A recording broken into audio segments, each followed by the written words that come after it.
28 years later, The Bone Temple was a thrilling joyride to watch, and I'm not just saying that because of the Cillian Murphy cameo at the end. The franchise has done an exceptionally great job at setting up the final film in the trilogy, and really, after Eddie Munson's Master of Puppets rendition in Stranger Things Season 5, Dr. Ian Kelson's The Number of the Beast by Iron Maiden set up the whole new bar. Apart from some really crazy shit going on in the film, The Bone Temple holds up a mirror to the true sense of being human through Dr. Kelson, who not only saved Spike, but also gave humanity hope by seemingly curing Samson, an infected alpha from the rage virus. Even though the film really ends with us having more questions than answers, I think we're all more pressed about what becomes of Samson after he is cured from the rage virus. So without wasting another moment, let's get the theories cooking and discuss what the future may hold for Samson after 28 years later, The Bone Temple.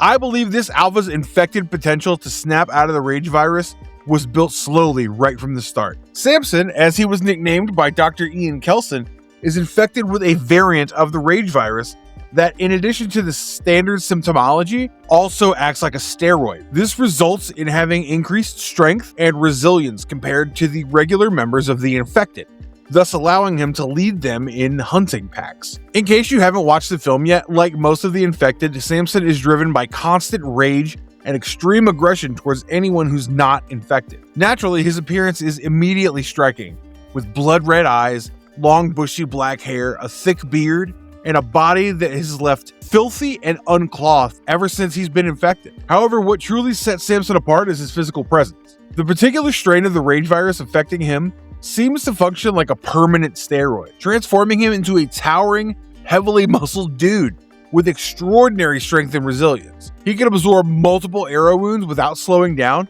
and is literally capable of killing with horrifying ease, even tearing people's heads apart with his bare hands. Despite his raw power, Samson's body shows signs of severe deprivation because his swollen distended abdomen is likely the result of kwashiorkor, which is a life-threatening form of malnutrition, highlighting the brutal conditions he's endured. What was initially most unsettling of all was the fact that Samson displayed a level of intelligence and awareness far beyond that of a typical infected, suggesting that something of his mind has survived alongside the monster he has become. Now, during the events of 28 years later, after the NATO North Sea Patrol survivors of the sunken HMS Oresund are forced to beach in Northumberland, several are killed by regular infected, while Samson rips the head off of one and uses it to kill another. Only Eric Sundquist is able to escape, but Samson later catches up to him when he's assisting Isla and Spike, who observed an infected woman give birth to an uninfected. This is when we see Samson lift Sundquist from the train carriage to rip his head off. However, he's later subdued by a morphine dart from Dr. Kelson. Eventually, Samson finds the Bone Temple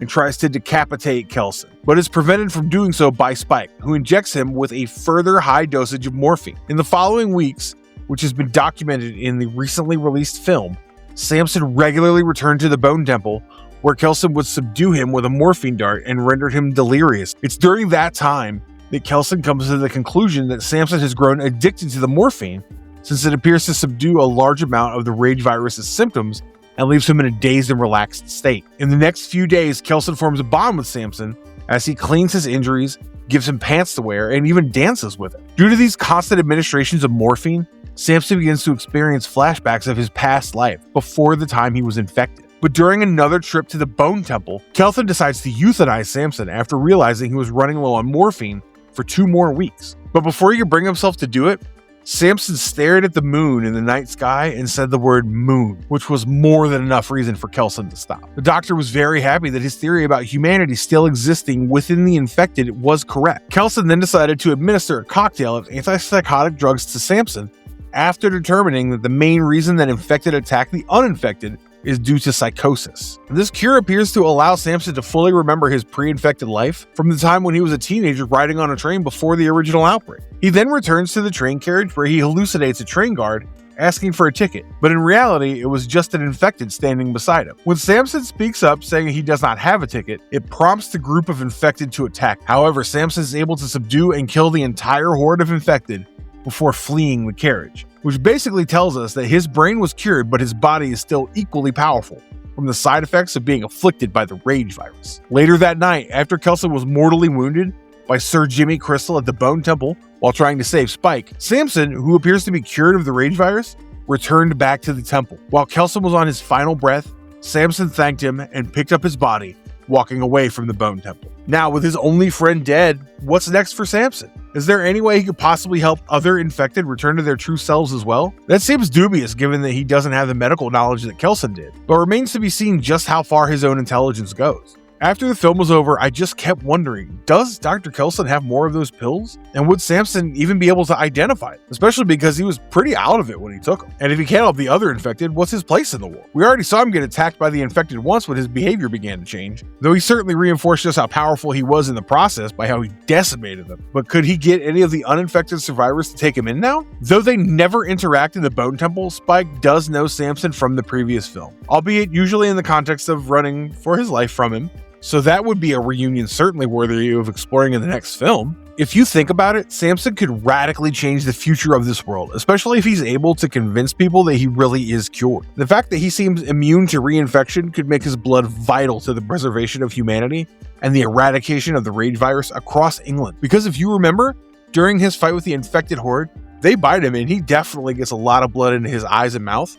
And yet it seems like he's now immune to the rage virus. So what I'm trying to say is this could bring England back into the larger world. However, that might also put a very large target on his back in case someone who has adjusted decides they want to keep things the way they are. There's also just as good a chance that people will refuse to believe he's been restored. All of these plot points could set up a dramatic third film where Samson's fate could potentially determine the future of the world. If you think about it, one of the most notable twists in the Bone Temple is Kelson's ability to discover a cure for the rage virus that notably also retains the physical benefits that came from the disease's transformation. This is a game-changing discovery, as further development could cure scores of infected, and like I said, it could begin to restore England to how it once was. However, Kelson died before he could spread the news, and that can blunt any potential restoration of society. While Kelson's work seems to still exist, it's probably hidden away in his bunker underneath the Bone Temple, which is pretty much unknown to the world at large. This raises the possibility that the cure is never found and Dr. Kelson's discovery dies with it. But perhaps there's a way that Samson can remember enough that he can replicate it, and therefore maybe find redemption for all the people he killed as an alpha. However, Samson's lucidity could also be temporary. According to Dr. Kelson, what he got was a huge dose of a treatment to cure psychosis. But if you think about it, treatments are something you have to keep on taking as a routine for it to have a lasting effect, as a single dose wouldn't immediately cure mental illness. I'm thinking this might become an important plot point in the future, if there is again no time jump in the next movie, as Samson could potentially save our protagonists, Deus Ex Machina style, from what would be a very lethal infected encounter, only to reveal that he can feel his mind slipping away and to express his wish to be put down to rest before becoming a monster again. At some parts, it feels quite clear that the fictional universe these last two excellent movies have expanded is not an optimistic one, but rather a story embedded in tragedy and about finding beauty in a cruel, desolated world. Therefore, it could be possible that Samson's story might not contribute enough to find a definitive cure to the virus. Plus, there's also the question of how much of his time as a zombie does Samson remember? I mean, we can assume that he remembers at least a fair bit, given that he thanked Dr. Kelson, but the memory of the things he did as a zombie, such as ripping heads off people and eating their brains, would most likely have a huge mental health impact on someone who was at least temporarily cured. This dude's last memory is going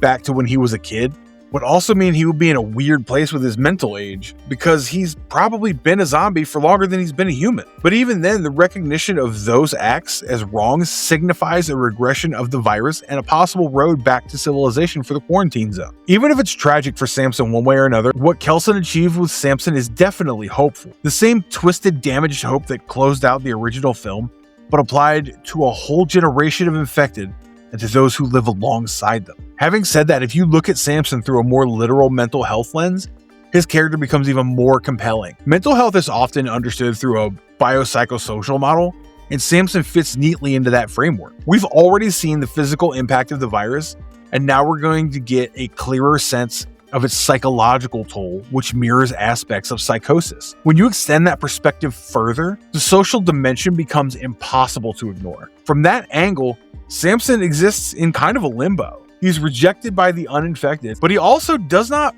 fully belong among the infected. Samson is seen as neither truly human nor truly one of them. The isolation feels deliberate, and it's hard not to read it as a social commentary on how people with severe mental health issues are often feared, misunderstood, and pushed to the margins because they don't fit neatly into accepted categories. If the story continues down this path, it could lead somewhere genuinely powerful. Even if Samson were to save human groups, he might still remain an outcast, underscoring how conditional and limited society's charity can be. That kind of thematic choice would be bleak, but incredibly honest and sadly reflective of the stigma that many people live with every day. On an optimistic note, my hope is that the evidence of what Dr. Kelson achieved in his work with Samson will somehow make it out into the world and eventually lead people to break quarantine after understanding that the infection is not an abject loss of humanity. Perhaps this would lead to an effort to understand and eventually meaningfully treat or eradicate the rage virus. On another note, I really hope Samson has a happy ending in the next film. What do you guys think? Let us know about your thoughts and theories in the comments below.